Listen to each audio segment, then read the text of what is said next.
Hello, నేను doctor Vivek Vardhan వీరప్నేని, శ్వాస హాస్పిటల్లో కన్సల్టెంట్ అలర్జిస్ట్ అండ్ పల్మనాలజిస్ట్. స్మోకింగ్ అనేది చాలామందికి అడిక్షన్ లాగా మారింది. ఎందుకంటే ఎంతోమంది టీనేజ్లో స్టార్ట్ చేస్తారు స్మోకింగ్. ఎవరైతే టీనేజ్లో మొదలు పెడతారో వాళ్ళకి అది విడవడం కూడా చాలా కష్టంగా ఉంటుంది. ఒకలాగా అడిక్షన్ లాగా అయిపోతుంది. ఎందుకంటే nicotine is the most addictive chemical in this world.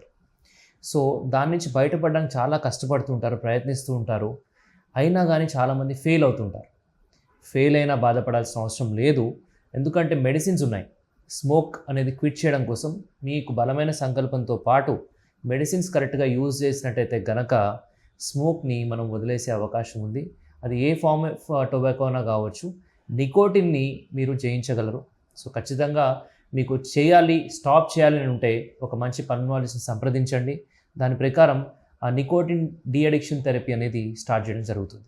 Take care.